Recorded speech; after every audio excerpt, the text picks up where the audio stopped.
See, if we talk about the budget is more of an IMF-friendly budget. Because we don't find any supportive measures which has been taken for our lower class or lower middle class. So we hardly find any measure which has been taken in the budget for supportive measures for the common man.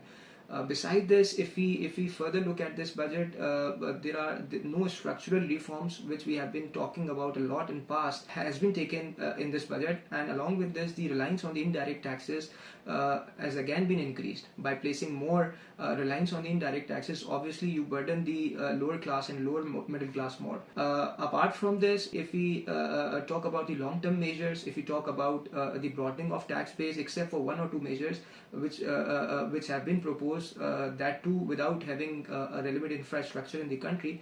No access broadening of tax base measure has also been proposed. And regarding your second question pertaining to the budgetary outlook, so see, the total outlay of the projected fiscal year, the projections for the upcoming fiscal year 2026 is around 19.278 trillion as compared to the total outlay with the revised target of the current year ending 2025 of rupees 16.802 trillion rupees.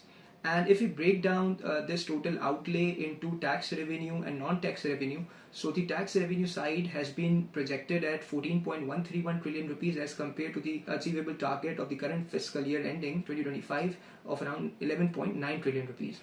And non-tax revenue has again been projected at roughly around 5 trillion rupees. So in the current year ending 2025, we are going to achieve the non-tax revenue target of 4.9 trillion rupees, and in the upcoming year we have set the target of 5.147 trillion rupees. And if we talk about the current expenditure has been projected to be increased by 2 trillion rupees and 22 trillion rupees, and as compared to the current year's fiscal year ending revised target of the current expenditure of 19.788 trillion rupees. If we talk about the inflation, the government is projecting the inflation at 7.7% for the upcoming year, and the current year's inflation is going to be around 4.7%.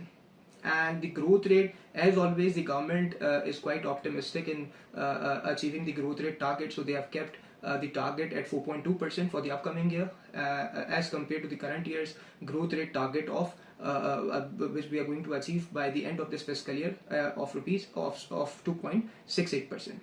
No, I don't agree with the government's claim that direct taxation has been increased significantly. If we even look at the structure of the direct taxation, you would find more of the tax being collected from the withholding, from the advance tax, from the import estate. So again, there is indirect taxation within the direct taxation. So if you take a holistic picture, so you would find that entire revenue tax collection is primarily based on the indirect taxation.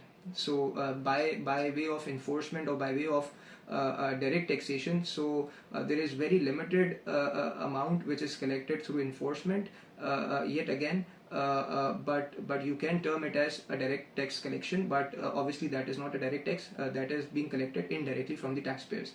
And regarding your second question about the growth, so yes, the numbers provide, like if we talk about the numbers, obviously the numbers are the inflation is around 4%,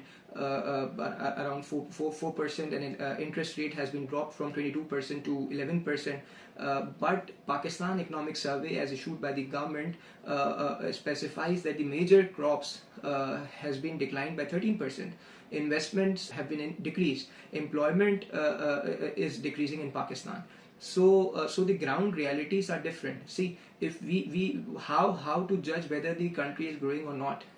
One way is through referring to the numbers which are provided by the government. Again, those numbers are questionable, but the ground realities are totally different. If we talk about the health facilities, if we talk about the education, if we talk about, for example, whether the people of the Pakistan are getting the proper housing, are getting the chances of employment. So you would identify that the reality is entirely different. So we need to work both towards providing the employment, providing the health, spending more on the taxpayers, making the structural reforms, making fundamental changes so that there is prosperity in long term in Pakistan. See, about the individuals, and particularly if you talk about the salaried class, generally people are comparing the tax rates of the salaried class with the last year amended tax rates. So I would rather compare the existing tax rates which has been proposed, with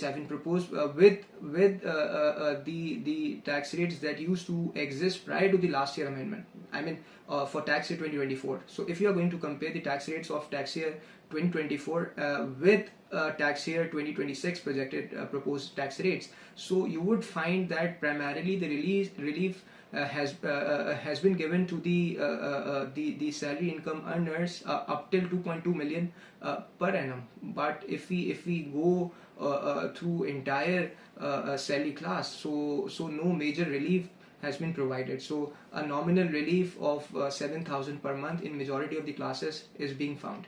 So this is one thing. And if we talk about the additional surcharge, so that has been proposed to be decreased by 1% from 10% to 9% only for the salary class if salary income is going to exceed by rupees 10 million. So apart from this, the VPS exemption on the exemption applicable on the withdrawal of the pension from VPS account has also been withdrawn. But simultaneously, a new tax credit, rather we cannot call it a new tax credit. It used to exist in form of tax deduction, like for the purposes of investing, house financing, if you pay any profit on debt for the construction or acquisition of a house, so by X percentage you are going to get the tax credit, so your overall tax liability is going to be decreased. And one more thing regarding the full-time teachers and researchers tax credit. Although that tax credit has been restored retrospectively from tax year 2022 till tax year 2025, however, no tax credit for full-time teacher and researcher allowance would be given subsequent to 30th June 2025.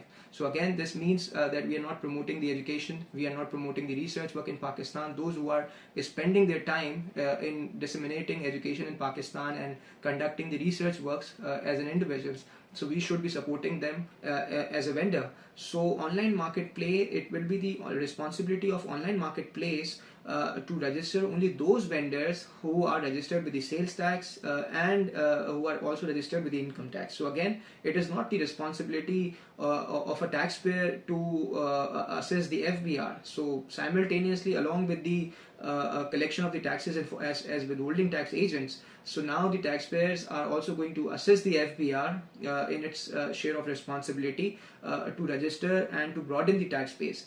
So this is the first thing. So as an online marketplace, you can only register those vendors who are already registered with the sales tax authorities, and including those who are registered with the income tax with the FBR. So furthermore, the payment intermediaries and the courier services. Obviously, if you are ordering any goods digitally, or if you are acquiring any services digitally, so the payment intermediary usually processes the payments obviously online. So there are payment gateways who are assisting these types of online marketplaces. Beside this, in case of cash collection, courier services are there, courier companies are there who are assisting the online marketplaces. So both are now going to be termed as a withholding tax agent, and their responsibility would be to collect the X amount of tax when they are collecting the cash as a courier company, or when they are collecting the payments as a payment gateway.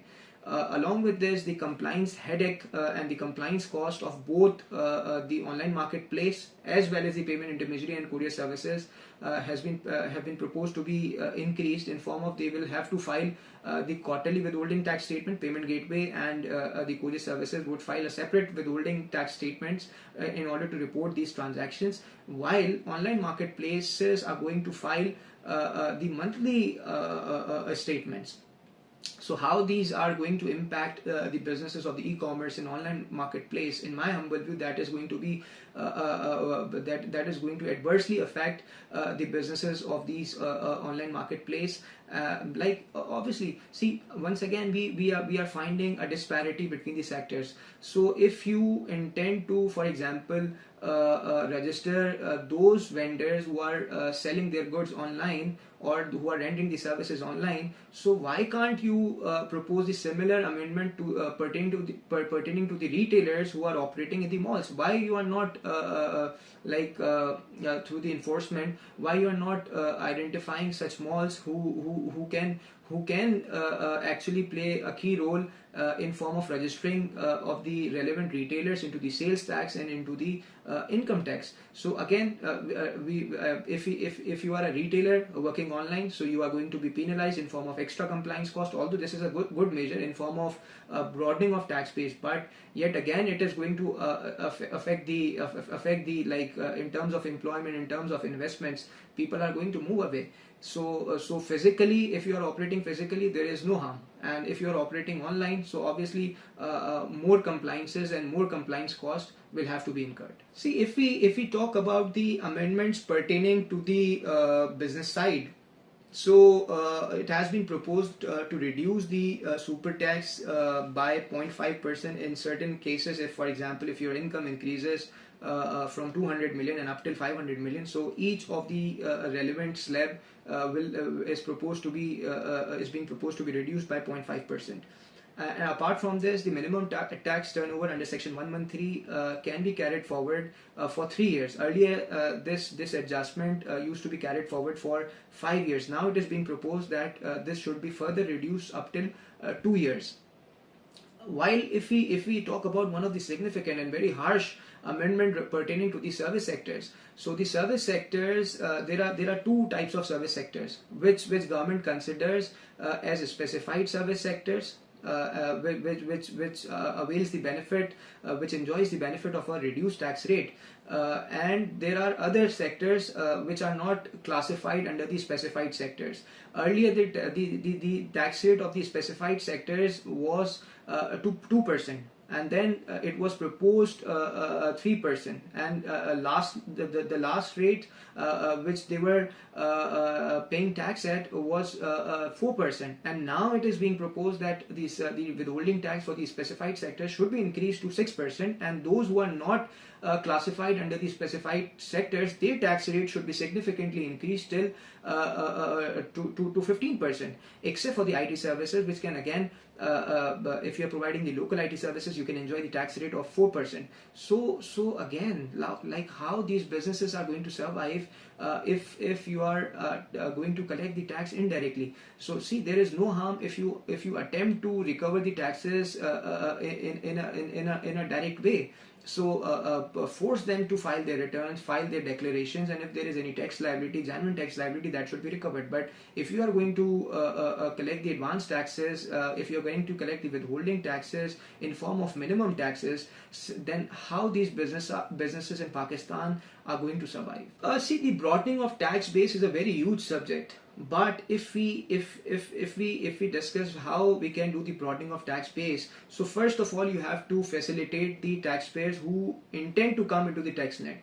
Currently, if we go and check with the FBR, there are numerous applications which are pending for the sales tax registration, and those potential taxpayers are willing to pay the sales tax as well, but they are facing huge troubles when it comes to registration. So why you are not at one side we talk about the broadening of tax base, and at other side we are not facilitating the taxpayers for their registration. So this is one thing.